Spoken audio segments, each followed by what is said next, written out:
Hola, hi everybody, and welcome to a brand new astrology show here on the Wisdom Hub. Today, I'm going to be talking to my dear friend Kelly Hunter on a new show that we've decided to call Moons and Mythos, a moon cycle guide to the astrological month ahead. So welcome, Kelly, astrologer and mythological expert. How are you doing today? I'm good. I'm feeling really good. I got to say, though, I don't consider myself an expert. In astrology, you're a perennial student, and it's always in the moment with the interpretations. You can always be learning something new. I'm seasoned, though.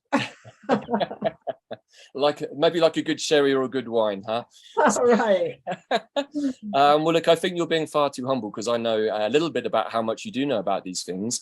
And that's going to be one of the major talking points that we want to bring in our new monthly new moon show, which is adding in these new kind of energies or the upper notes of the astrology through the Kuiper Belt objects. So we're going to be taking a fresh look at the month ahead, starting with the new moon that we have coming up this month in Virgo. So perhaps that's the best place to start, Kelly, and you can share how you see the month unfolding from that point forwards. Yes, we'll look at talk about the new moon and the full moon. It's like the seed starts to emerge and it blossoms. There's the full moon, and then we incorporate what we've learned into our living as the moon wanes. Mm-hmm. So that's how I see it. And, it's a kind of rhythm to life, that's certainly biological, but it affects all the rest of us as well. And that's a nice thing to hold on to, that rhythm, especially when we're talking Virgo, because it is the sign of nature and the natural rhythms of the seasons and the day-to-day flow and our own resonance, our own interaction as part of nature, in fact, so we're really feeling our bodies. Virgo's most attuned to the physicality of life, the instrument of the spirit that we have, and often speaks to us about how we need to attend to it and pay attention and listen to what our body, and that organic intelligence in every cell of the body is communicating to us. Yeah, I like that. And being a plant medicine person, Virgo is often considered the sign of the plant medicines and the healing and all of those kinds of things. And I think it's really interesting to work with the moons in this way, particularly from a magic and astrological point of view, because new moons are a potent time being in the void where we can call in dreams or prayers for ourselves. And with the accelerated energy at the moment, we can often see them come to fruition by the following full moon. So I've certainly been working like this for a while now. And of course, so with the new moon in Virgo, it means that in the month's time, or in 2 weeks' time, we're going to have the full moon in Pisces, which we're going to be talking about a little bit later as well.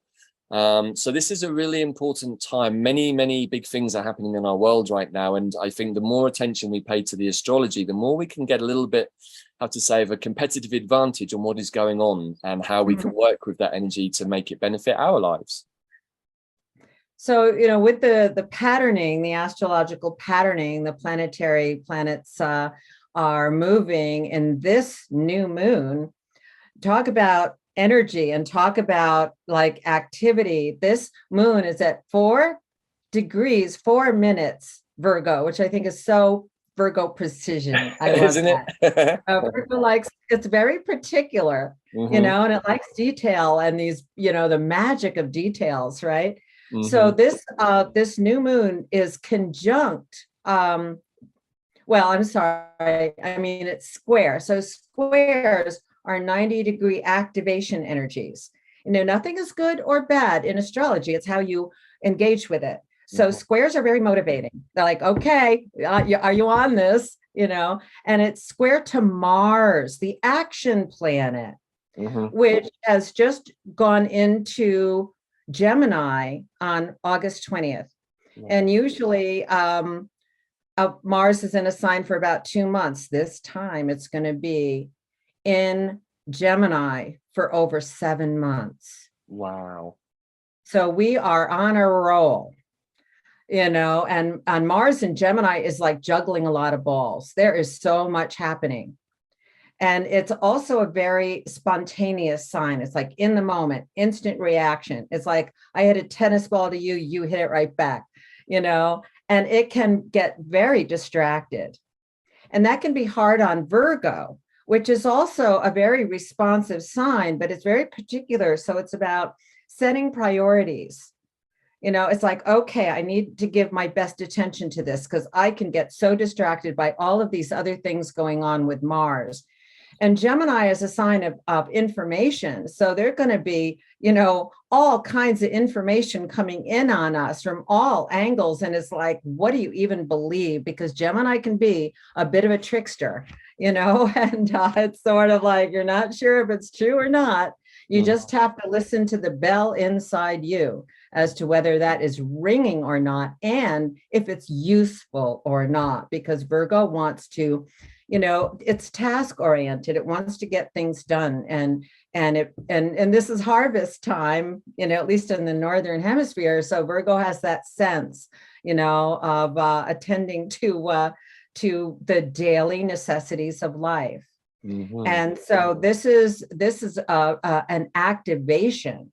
This whole new moon is very activated by Mars, the action planet. So, just how many things can you handle? Wow. Is part of the attention here, and being grounded and in your body and letting go of stress, because Virgo can, get perfectionistic sometimes. It can get a little like a little obsessive sometimes. And it's like, hey, it's all in the rhythm. The moment is perfect as it is. We're just kind of going with that. So that the Mars activation is quite profound, especially because it is in Gemini for so long. And generally it's be open to possibilities. Gemini is very open-minded. Anything could be true. Anything could happen, but don't get too distracted. Come back to your body, breathe, and ground. And like, okay, what do I need to do now? Kind of thing. That's all very interesting, because we were just on the dandelion immersion. That was one of the major talking points that came out of that, was being grounded, being centered, being present. And then you're much more able to deal with perhaps Mars, Gemini energy. Because what I'm getting from that really to me is like, there are so many truths out there, that we are being presented with that are often not even our own ones, but they're somebody else's. They're coming from the media. And I often think one of the nice things about Gemini is it gives us the opportunity to swap truths from one day to the next. It's not to say that what I said yesterday, what I believed yesterday wasn't true, but it was true for me yesterday. And today it's still somewhat true, but it's changed slightly. So I think this is a good energy to work with in that sense, because it gives us flexibility. But at the same time, with all of this kind of crazy energy of all of the storylines, all of the narratives out there, we can get pulled easily into something that isn't our truth, right? Yes, and this is about, as you said, being open to whatever's going on in the moment and what is calling you, because things can change day by day, hour by hour, but not get too off track or mentalized about it. Not get, not let the mind run on and on. It's like, all right, just calm down and take it easy and do what you need to do next. So there is a level of flexibility in both of these signs that can kind of go with the flow. Right. Yes. Can we use that Virgo energy then for discernment in this process? If we're working with the astrology in a positive way and trying to make it sort of work for us, could we say that this sort of more discerning, organized energy of Virgo, if we put it to that Mars energy, could actually be something that gives us a pathway? Well, it's like I said, can you use this information, or are you just going to put it aside for right now? What is your priority? What's the most important thing you need to be doing? And listening to yourself. This is a good sign for kinesiology, muscle testing, or asking your body in whatever way you know how, and to really appreciate and take advantage of the help that herbs give us, and natural healing modalities, yoga, qigong, anything that helps your body. Right. And of course, we've still got those conjunctions in Taurus, right? I think we still have Uranus there, and Mars has just moved out, of course, and the North Node is still in Taurus. And so for me, when I think about this whole North Node in Taurus piece, it's all about the body. It's coming back to the natural part of ourselves that's connected to Mother Earth, which is also this, right? Yes. Yes, the full moon's going to be in a nice alignment with Uranus too, and the node. So here's another interesting part, that Uranus, as you say, being in Taurus with the North Node. This is our, the nodes are the call of destiny, and this is like where we're heading. Working with the Earth, and the Earth, Virgo being an Earth sign also has a lot to say in this moon cycle. So we may be listening to the Earth as well. Wow. And so Uranus is moving back into its square, its activation alignment with Saturn in Aquarius, which was the main astrological pattern of last year. This conflict and kind of striking off between the revolutionary awakening, a higher consciousness energy, and the old way of doing things and the old standards. So it's kind of like shrugging off the old have-tos and shoulds. And if we don't shrug them off, Uranus is going to, blow them away on us. So it's questioning assumptions about how we think things are supposed to be, and see how beingness embodies and is evolving and flowering into new ways, surprising and delightful. Mm. So, we've got to be careful of Saturn's old, kind of the old ways. Well, I think this is why the whole Saturn in Aquarius squaring Uranus and Taurus is really interesting, because whenever I tune into this, what I get with Saturn is not so much of the, the bad old guy, Saturn who always wants to squeeze us down and control us. What I actually get is more a sense of structure. And so I think, so Saturn in Aquarius is about what is the structure of the Aquarian age. And then we've got Uranus and North Node in Taurus. And I'm like, for me, it feels like the structure we've been given is a new one that comes from Mother Earth, that isn't top down, but is ground up. Yes. This is one timeline. Yes. And I think they're new plant forms, new things emerging from the earth. And, it definitely is evolving. And I love that. I also think what Saturn is doing in Aquarius is kind of shaping our new social construct, in terms of how we're getting together with each other and how that is going. And, we can't do it the old way. No. So there's something opening up that Uranus is leading us on with. And on the other side, Uranus on this new moon is squaring Venus, which it rules Taurus, where Uranus is. So Venus is in Leo saying, have fun, enjoy life, party a bit, this is a great way to be hanging out with people and, getting the creative juices going. And it's like, who do you really want to hang out with? And where can you have the most fun and laugh, kind of thing, bring the joy in. This is a nice energy that we've just come out of the Leo dandelion piece with, is that sense of like, be here, be present, relax, don't get stressed. Apparently, according to Dandelion, there is no such thing as stress in the new earth. So if we're feeling stressed, we're not in the new earth. And he keeps reminding me of that. Yes, excellent point. And there it is, enjoy, and appreciate and have fun, be playful. That's the light side, the sunny side up of Leo. Right. And I think that that's such an important energy to carry through the next couple of months, because the astrology for the rest of the year is looking a little challenging. And that's partly why I'm going to be running an Artemisia immersion in September, is that we want to help transform those energies. And the Artemisias are very transformational plants. But we also have a few other interesting things, I think, happening over the new moon with some of the Kuiper Belt objects, right? Yes. And before I go into those, I just want to comment that we have a lot of planets retrograde. Uranus, Neptune, and Pluto, those outer planets are retrograde. Jupiter and Chiron, both in Aries, are retrograde, and Saturn is retrograde.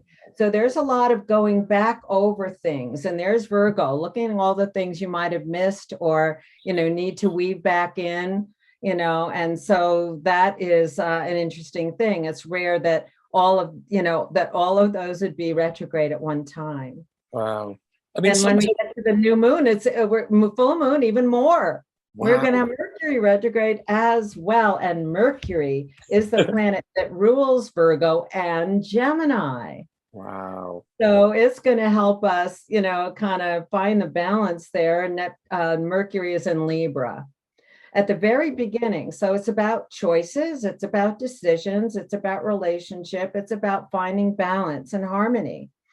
So it is in very interesting dynamic with two of the Kuiper Belt objects. One of them is Ixion, who is a Greek, ancient Greek king of the Lapiths, like way back in history. And he murdered his father-in-law and got exiled. And he went crazy. And then Jupiter said, we should have him up to Olympus and talk to him about this and like see what we can do. And so Ixion came up to Olympus. And instead of like being grateful that Jupiter was will consider to help him, he's tried to seduce Jupiter's wife. This guy's unrelenting, huh?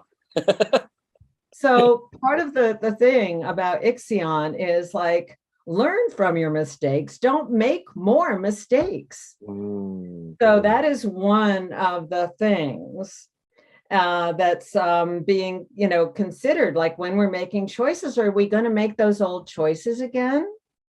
You know, because, you know, the same things are going to happen. So the leading edge here is one of the Kuiper Belt objects called Manwe, who is one of the archangels that circles the throne of the creator in the prehistory of Middle Earth, Tolkien's creation story.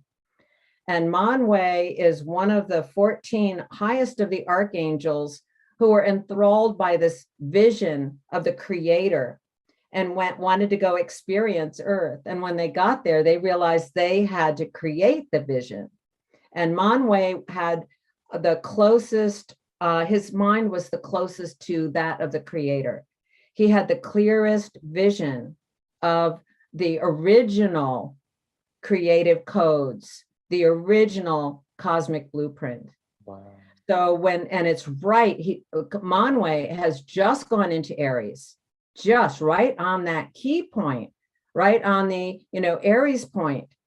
And Mercury is on the other side, so they're flanking the equinox points, and you know, at the 0 points here.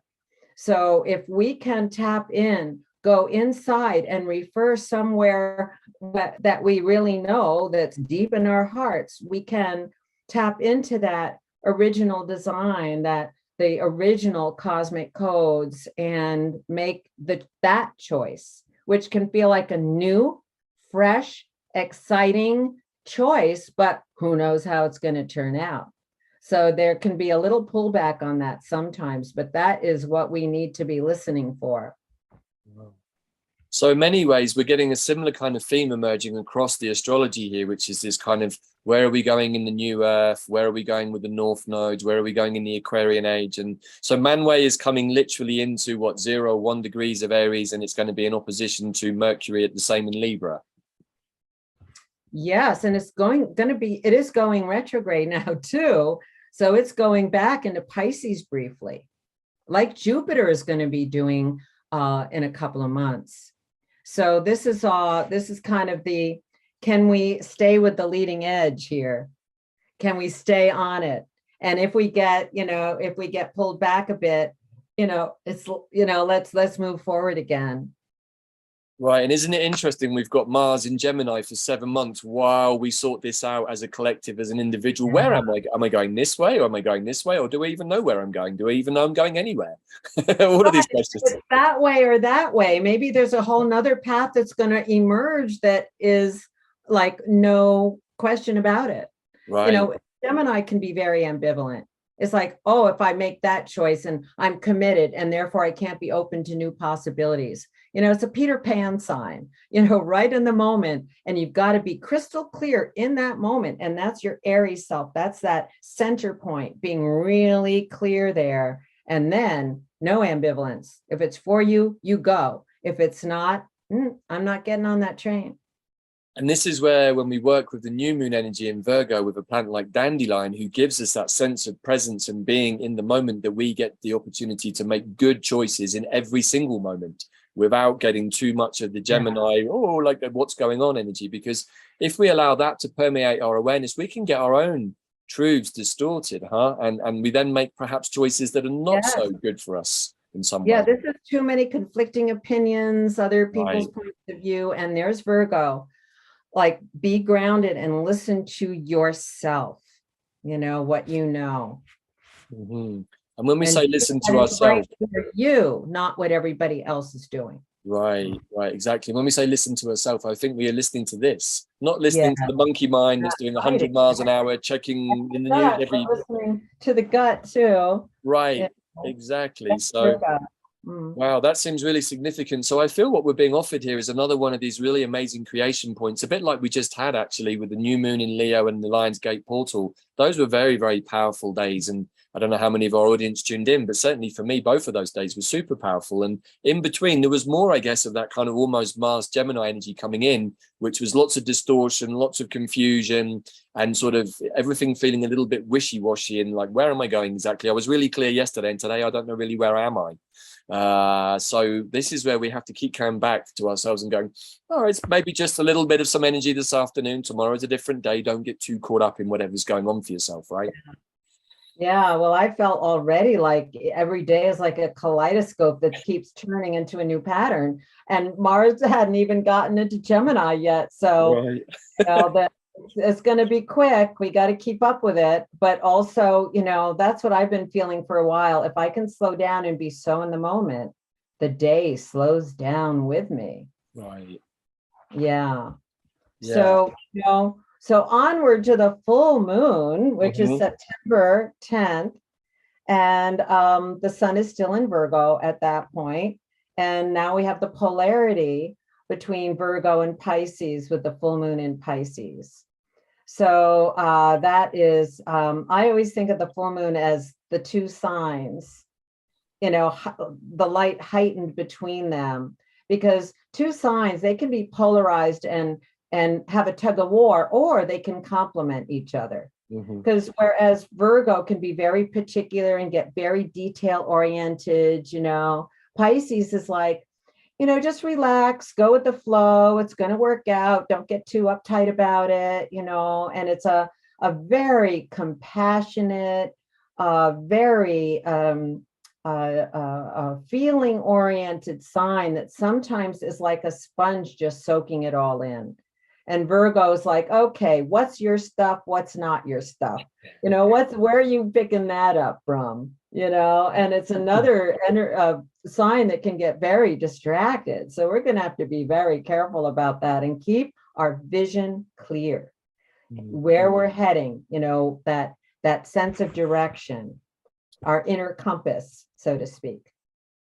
Well, often I think that Pisces is also about the collective energies and the bigger water space, right? The water of the cosmic consciousness, so to speak. And being Pisces rising myself, I know that this is also a sign that brings a lot of empathy with it, which can be a little tricky, which is where the Virgo side of it is like, what's mine and what somebody else's is really useful, because when you're empathic, sometimes it's a big melange of stuff that you're dealing with. You're not always quite sure, is this mine or is this somebody else's or is this the collective? And this is where having strong boundaries and working with a plant like nettle is a boundary plant, so that we get to that idea of like, well, this is my space and it feels good, but then something just happened and now I don't feel good. So maybe that's somebody else's, or that came from somewhere else, in which case I can separate it out by going to my higher mind and going, let me just see the bigger picture. So it's not like Gemini, it's this or it's that, it's all of it.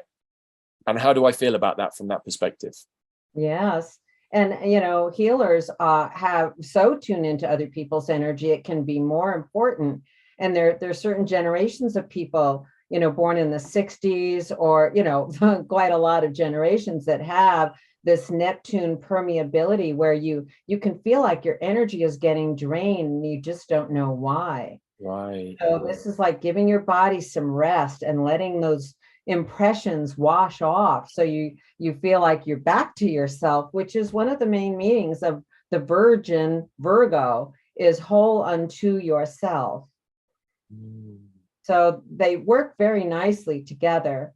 And there are two KBOs, Kuiper Belt Objects, that one is with the moon and one is with the sun. And all of that is squared to Mars. Mars is still in on the action here in Gemini. Yeah, so, it doesn't let up, huh? Not for into March of 2023. It's in although there is going to be a kind of point at the end of October where it's like rain in the horses, kind of things are going too fast. Okay, so let's talk about those Kuiper Belt objects on the full moon, because they're really interesting, and I think they're going to add in another little layer to the healing piece. I feel that this Virgo Pisces axis on this full and new moon is about healing, actually, about individual healing and about collective healing. And underneath all of that, what have we got? We've got the plants, and we've got North Node in Taurus. So I feel like what we're really being encouraged again to do is to come back to ourselves, start working on ourselves, and understand that when we do the work here, it also has a palpable effect on the collective, at least around us anyway, right? Yes. And this is, so we're looking at Orcus. Now, Orcus and Ixion are both pretty close to Pluto, and they are both still underworld energies. Ixion got tied to a wheel, the wheel of karma, that was spinning in the underworld until, he finally figured it out. And Orcus is another god of the underworld, like Pluto, from the Etruscan culture. So this is ancient Italy.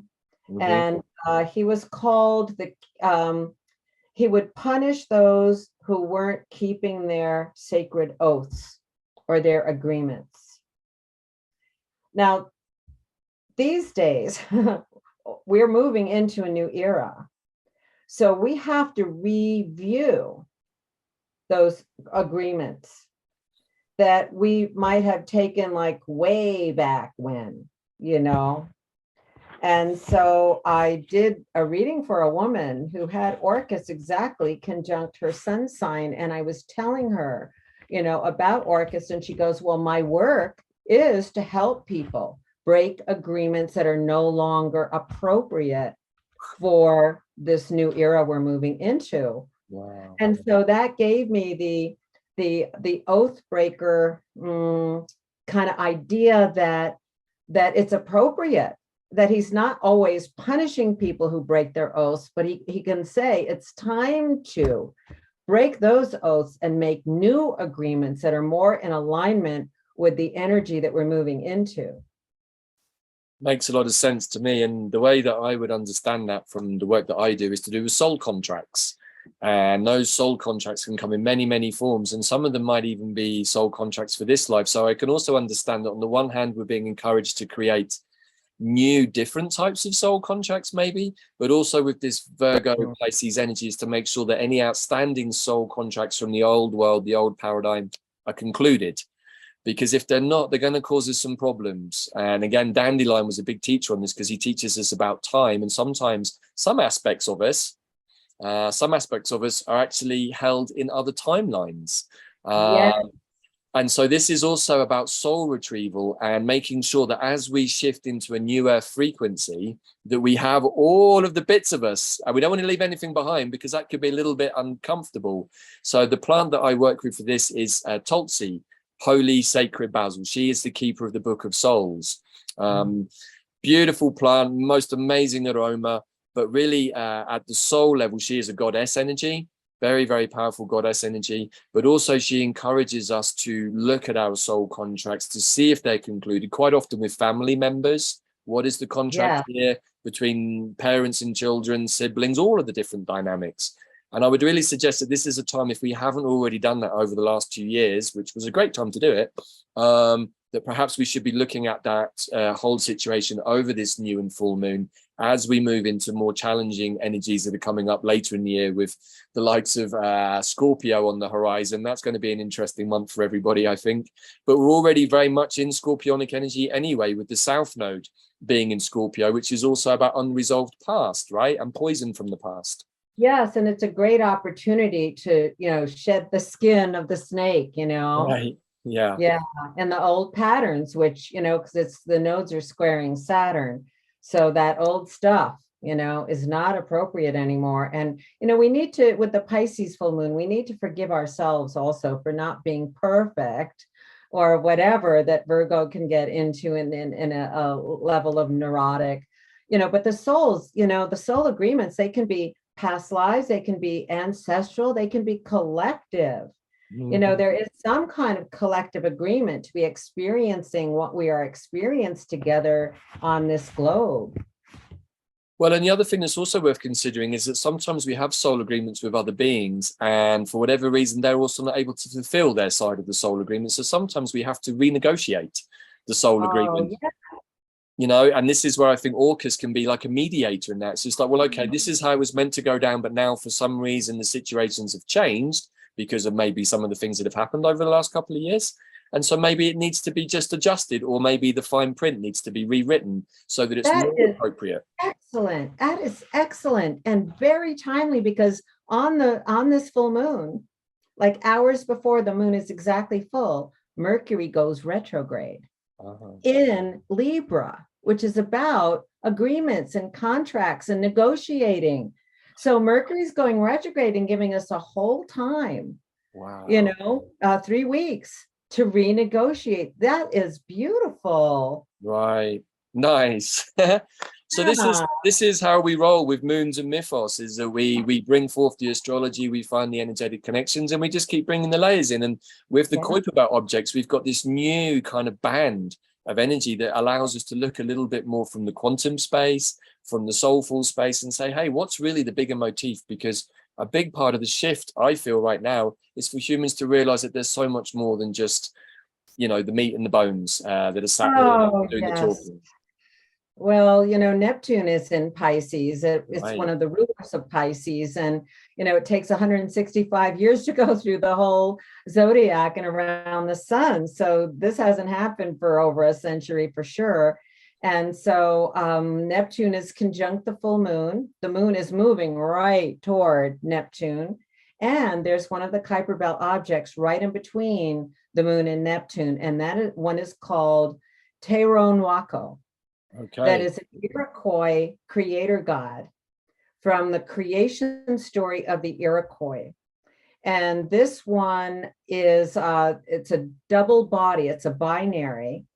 So the myth, the astronomer who named this found a creation myth with a two in it, kind of like the Gemini twins, the twin and the bad twin, same kind of story with Teharonhiawako and his evil twin Sawiskara.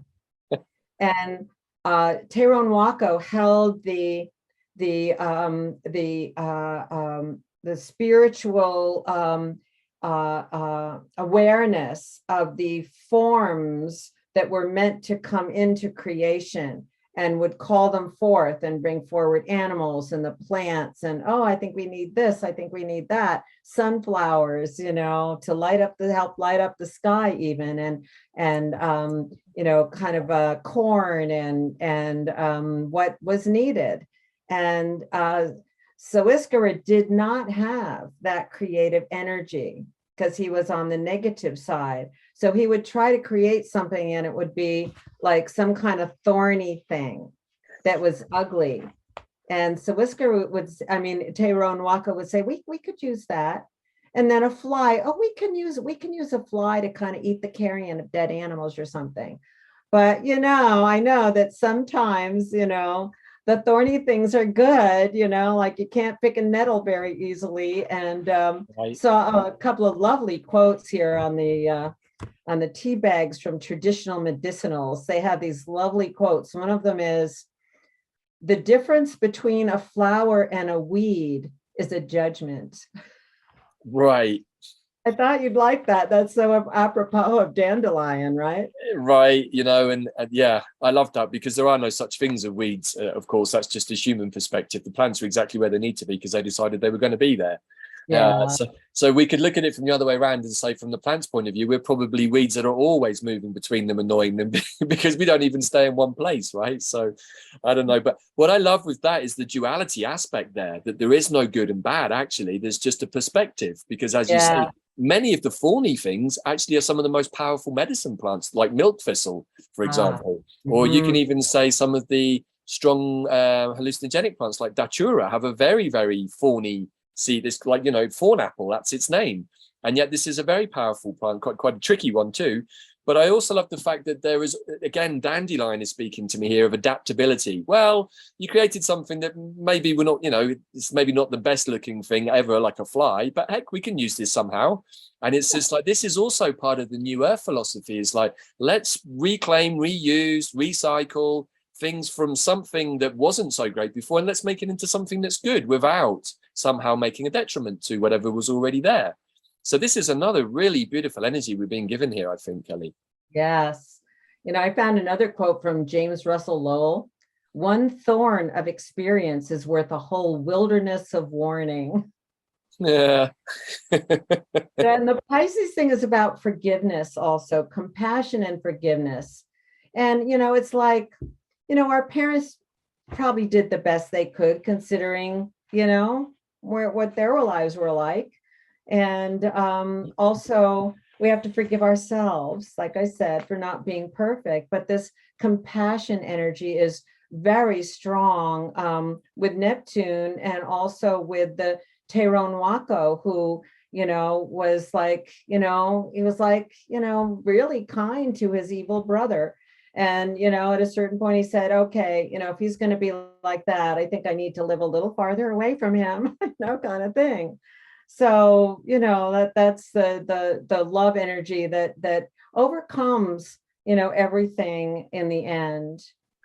I think that's a really important message, actually, for a number of reasons at this time, is because from a place of unconditional love and 5D consciousness, we can have that compassion for all beings, but it doesn't necessarily mean that we have to hang out with all beings and be in the energy field of all of those beings. We can see somebody maybe who's got a whole bunch of stuff going on and feel compassion for them, but also at the same time say, well, that's not really a frequency that I'm resonating with. So like the brother with how do you pronounce his name?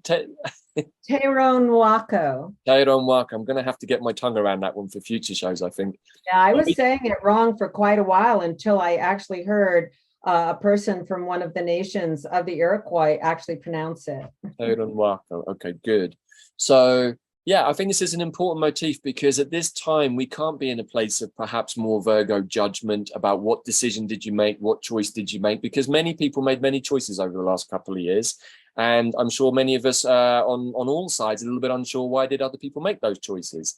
In the end, it's their choice, and it's not for any of us to really make a judgment about, because it's, it's not on us. But at the same time, we can have compassion maybe for people that we perceive to have made choices that we might not have made ourselves, and maybe have created more difficulties and challenges for other people. But at the same time say, hey, brother, hey, sister, you're still my brother, you're still my sister. I still love you unconditionally. But you've made a different choice from me, and you're going to go on a different path. And hey, that's duality, and everybody has a choice right now. Yes, there's that choice, and a lot of it is unconscious choice.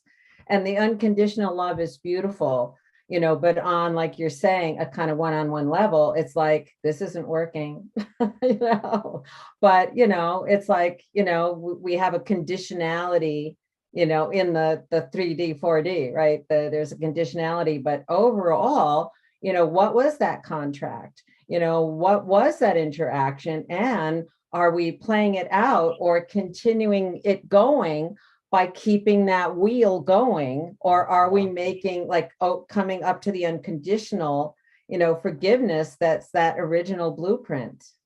Right. And just to add in here, because I think this is going to come up in future shows, is that my blueprint plant is fireweed. Very connected to the First Nations people, sometimes called rosebay willow, her beautiful pink flower. But this is a plant that I work with at the energetic level to cleanse trauma imprints at a subsurface level. So when we sometimes remove an energetic trauma or an attachment or something, it quite often leaves a subsurface imprint that still has a sort of a resonance to it, that if it isn't also cleared at that subsurface level, can somehow start to attract back those energies. So when I do a clearing on all of my clients, I do a full fireweed cleanse at the end. And then what I ask the plant to do is to attune to the most appropriate blueprint level for the client. And then that gives them a new blueprint space for growth in whatever way is appropriate for the individual. So this is also, like, I think, a really powerful plant that is now going to come online much more strongly as we want to work with new blueprints for ourselves, blueprints for our body, blueprints for the new earth. And, you know, I also work with this plant in conjunction with Lady's Mantle, which is a womb guardian, the Alchemilla, the alchemist, and Mugwort, Artemisia vulgaris, who's a midwifing plant. So I call this my womb creation team. We have the cleansing and the removal of the trauma imprints from the etheric womb space. And this is both for male and female. We then impregnate ourselves in the womb space with a new idea, a new vision of ourselves, guarded by the beautiful Lady Mugwort, who controls what goes in and what comes out. And then in the inner space, we have Lady's Mantle, which is Alchemilla, the alchemist, and she can transform whatever energies we pulled in to the most appropriate thing that we're going to manifest. So when we work with these three plants like that, we've got the perfect creation team, whether we're male or female. And I think that everything we've just talked about here, to me, sums up that whole kind of process. Well, the Mugwort and the Lady's Mantle both sound very Virgo to me, you know, being a goddess sign. And I want to comment about the trauma, because in evolutionary astrology, which starts with the nodes of the moon and goes from there, that's your clean line of destiny, they often talk about Uranus as being the trauma planet. Like something in the past has been frozen in the field, you know, like a, you know. Like a fossil. That was a real surprise to me. I had never thought like that, but I can see that. And some of them like are generational. Some of them, like soul groups, come in to work on a collective trauma, which is happening a lot lately. Right.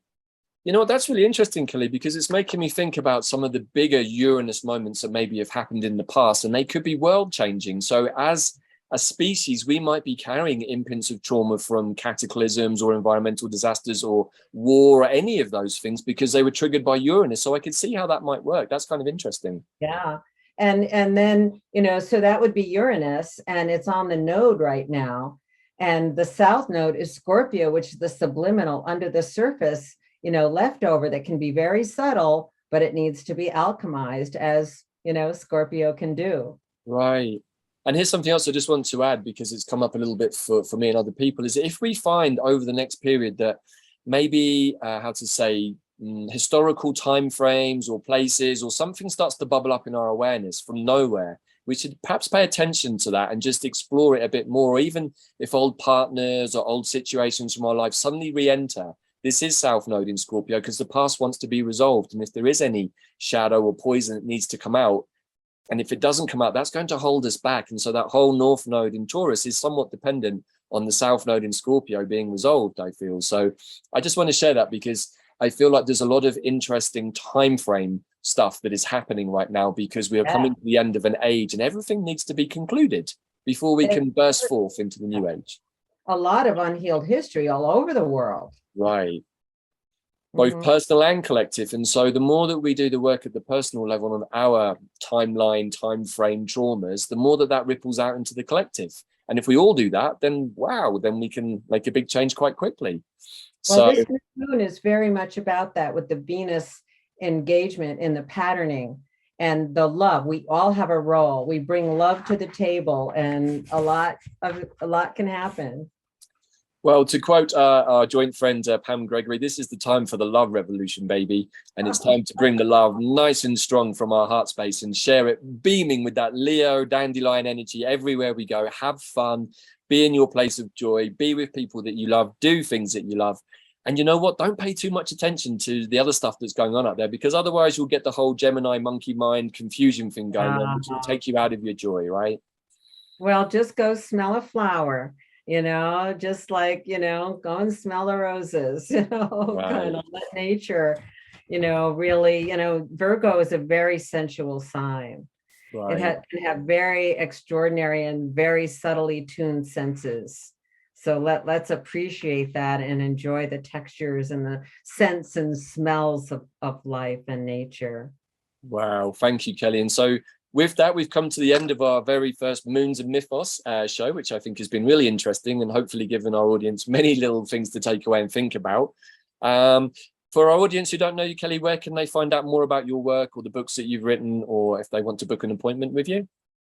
Oh, yes. My website is the best place and has a lot of articles, a lot of Kuiper Belt stuff, a lot of divine feminine stuff. And that is w.helia, HELIA star.com. HeliaStar.com. Great, thank you. And you do a great newsletter that goes out, I think, once a month too, which brings all of the various new and full moons, twice yeah. a month.